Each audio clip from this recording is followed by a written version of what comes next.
রাজু তুই বিয়ের জন্য প্রস্তুতি নে। এই বলে বাবা মা সেখান থেকে উঠে চলে যায়। আমি অবাক হয়ে তাদের দিকে তাকিয়ে রইলাম। অবশেষে আমার বিয়ে হয়ে যায়। আমি আমার রুমে খাটে বসে আছি। আমার বউ ওয়াশরুম থেকে বের হয়ে আমার পাশে এসে বলল, দেখেন আমি আপনাকে আপনি বলতে পারবো না, কারণ আপনি বলাতে আমি কমফোর্টেবল নই। আমি আপনাকে তুমি করেই বলবো। আমি বউয়ের দিকে হা করে তাকিয়ে আছি। বউ আবার বলল, কি হয়েছে, এভাবে তাকিয়ে থাকার কি আছে? আমি এমনিতেই সুন্দরী। আর শোনেন, আমাকে কিন্তু বেশি বেশি টাইম দিতে হবে। রাতে বেশিক্ষণ বাইরে থাকা যাবে না। আচ্ছা ঠিক আছে, আপনি যাই বলেন। এমন সময় আমার ছোট বোন মনি এসে বলল, কি রে ভাইয়া, নতুন বউ পেয়ে রুম থেকে বের হবি না মনে হয়? তোদের জন্য বাবা মা অপেক্ষা করছে নাস্তা করার জন্য। তো ভাবি, রাত কেমন কেটেছে আপনার? এই তো ভালো। তাহলে তোরা আয়, আমি যাচ্ছি। এই বলে বের হয়ে গেলাম। হঠাৎ করে রুমে আসে আমার ছোট ভাই আজাদ।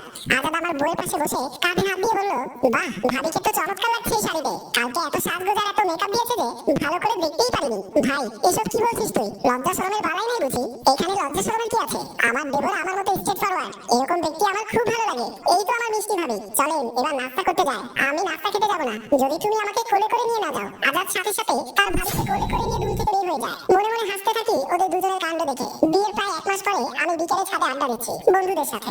এমন সময় আমার বন্ধু মোস্তফা বলল, দোস্ত, তোর বিয়েটা হঠাৎ হয়ে গেল বলে আমরা আসতে পারিনি, কিন্তু আজ যখন তোর বউকে দেখলাম হোটেলে এসে কচি কাজ খোঁজে, নিলয় তার স্ত্রী প্রিয়াকে নিয়ে শুয়ে আছে। নিলয় প্রিয়াকে জড়িয়ে ধরলো। প্রিয়া বলল, কি করছো তুমি? তুমি ভালো করে জানো আমি মা হতে যাচ্ছি, তবুও তুমি যখন তখন আমার উপর ঝাঁপিয়ে পড়ো। নিলয় বলল, কতদিন আর তোমার থেকে দূরে থাকবো? তুমি তো আমাকে কাছে আসতে দাও না। আজ আমি ভেবে নিয়েছি তোমার কোনো কথা আমি শুনবো না। প্রিয়া বলল, কিছুদিন অপেক্ষা করতে পারছো না? আমাদের ঘরে নতুন একজন অতিথি আসছে, এখন যদি কোনো সমস্যা হয়ে যায় তখন কি করবে? নিলয় বলল, আমি তোমাকে বুঝিয়েছিলাম আমরা এখন কোনো সন্তান নেব না, তুমি আমার কথা না মেনে সন্তান নিয়ে নিয়েছো। প্রিয়া বলল, আমি মা হতে চাচ্ছি, তুমি হচ্ছ বাবা। এত বড় একটা খুশির খবর পেয়েও তুমি শুধু তোমার শারীরিক চাহিদাকে বড় করে দেখছো। নিলয় বলল, আমি তোমার কোনো কথাই শুনবো না, আমি তোমার সাথে আজকে শারীরিক মিলন করবোই। তারপর নিলয় যখন প্রিয়াকে ধরতে গেল, প্রিয়া তখন ধাক্কা মেরে নিলয়কে সরিয়ে দিল। নিলয় বলল, তুই আমার সাথে একদম ঠিক করলি না। প্রিয়া বলল, আমি যা করেছি ঠিক করেছি, তুমি কিছুদিন অপেক্ষা করতে পারছো না? তুমি আমার সাথে নরপশুর মতো আচরণ করতে চাচ্ছ? আমি কাল আমার বাবার বাড়িতে চলে যাব। নিলয় বলল, তোর যেখানে ইচ্ছা তুই যেতে পারিস, আমি এক্ষুনি বাড়ি থেকে বের হয়ে যাচ্ছি। এই বলে ঘর থেকে বেরিয়ে গেল। প্রিয়া বিছানার উপর বসে কান্না করতে লাগলো। মোমেন সাহেব রেশমির উপর থেকে নেমে গিয়ে বলল, তাহলে স্বীকার করলে তো বান্দর বড় হলেও গাছ বাইকে ভুলে না। রেশমি বলল, তুমি 10টা যুবকের চেয়ে কোনো দিক দিয়ে কম না, তুমি আসলে একটা সিংহ পুরুষ। মোমেন সাহেব বলল, তাহলে আজ আমি এখন গিয়ে মায়ের পাশে শুয়ে পড়ি, তুমি এখানেই শুয়ে কান্না করো। আমি যখন উঠে যেতে চাইলাম তখনই প্রিয়া আমার হাতটি ধরে ফেললো। তারপর আমাকে বলল, অফিস থেকে এসে তুমি আমাকে চুমু না দিয়ে আমার মেয়েকে সাথে করে নিয়ে চলে গেলে। নীলা তখন বুঝতে পারলো কেন তার সাথে এমন রাগ করেছে।